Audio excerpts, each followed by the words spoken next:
आज चाहिँ यस्तो थाकेर आयो कि हामी बाटोमा चाहिँ अब पानी पर्यो पुरै लाभामा आइपुग्दाखेरि झन् अब 20 को स्पिडमा गाडी कुदाउनु पर्यो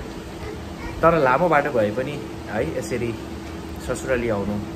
एकदमै रमाइलो हुन्छ अनि विशेष नानीको लागि नानी आएर यहाँनिर खेलाउन पाएर लडेर उदुम भइसक्यो होइन बट सी इज एन्जॉइङ र यो जलपाइगुडीको भाग पनि म क्याप्चर गर्नेछु आशा गर्छु तपाईँले मन पराउनुहुन्छ भनेर अनि विशेष टिकाको कार्यक्रम चाहिँ भोलि हुनेछ र पानी पर्न थालिसकेको छ अनि पानी परोस् नै भन्छु किनभने यहाँनिर स्टिल एकदमै गरम छ पछाडि लाइटिङ पनि हुँदैछ बदमास गर्दैछ बेबी बदमास बदमास मम्मा भनेको त हो यो समाधान यो समाधान यो पक्रिनुहोस् खुट्टा पहिला तल लगाइदिएँ ल म यहाँ चाहिँ भुइँमा जाँदैन त अब टिका अब बेबीको पनि टर्न मम्माको बादमा अब बेबीले पनि लगाउनुहुन्छ ल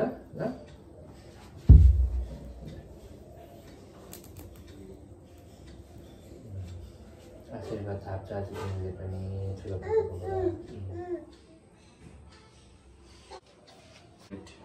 गुड नानी हो नि त हो गुड नानी हो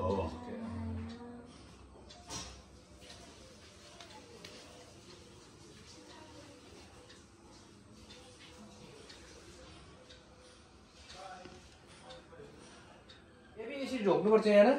अब हेरी पापा नमस्ते गर्छ यसरी यहाँ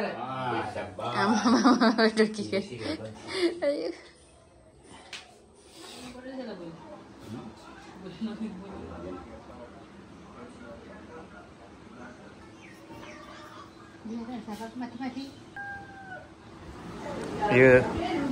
सुँगुरको मासु यो चाहिँ सबभन्दा स्पेसल हाँसको मासु हो यो चाहिँ अचार हेर्नुहोस् होममेड अचार होइन राइस अनि यता दालहरू सब्जीहरू पनि छ तर अब मेन आजको एकदमै राम्रो चाहिँ यो पर्क अनि यो हाँसको मासु टेस्ट गरेको भन्छु यता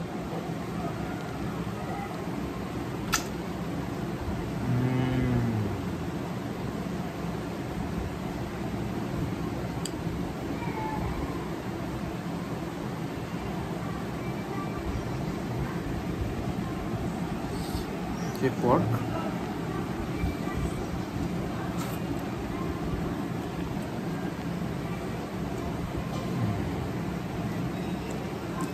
tasty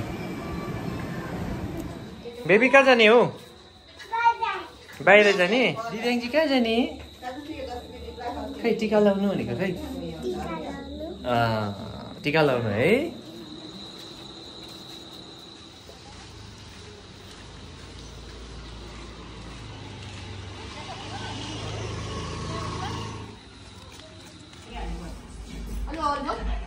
हाम्रो यहाँ धीरज भाइको घरमा टिकाको कार्यक्रम सुरु भइरहेछ हल्का भ्लगिङ गरिदिउँ न है यहाँ बहिनी हाम्रो किचनमा कुकिङ गर्नुहुँदैछ किचनमा बहिनी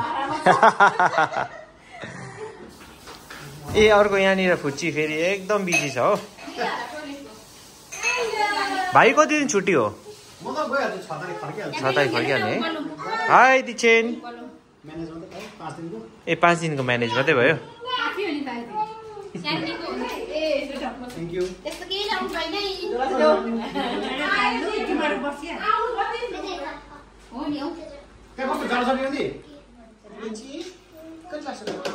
इनको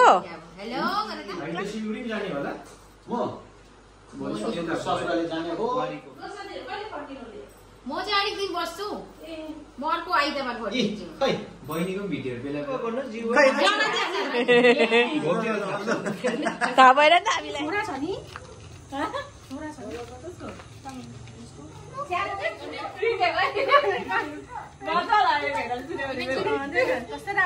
हुन्छ माइजू गयौँ अब अर्को दशैंमा भेटौँ ल फेरि दिचेन ल हिँडौँ ल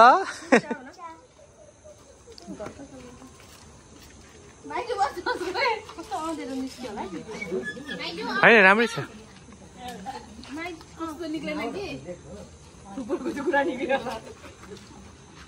अब हेर न जान्छ फेरि फेरि फेरि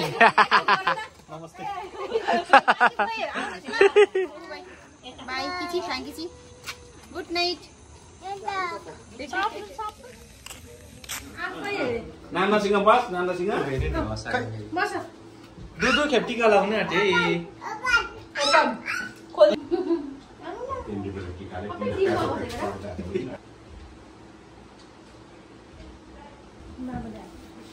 नखाने पनि चामल ल मिठाई होइन नि फेरि चिकन है बाबा यो ए हाँसको माछा हेरेर त भैँसी जस्तो देख्दो रहेछ नि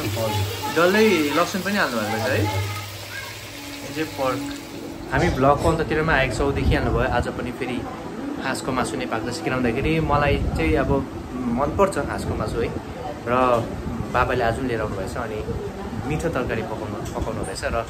दसैँ सँगसँगै यो पलहरू पनि बितेर जान्छ तर अर्को साल फेरि आउँछ नि त होइन र यति भन्दै आजको यो छोटो भिडियो अन्त गर्दछु अर्को भिडियो फेरि भेटौँला बाई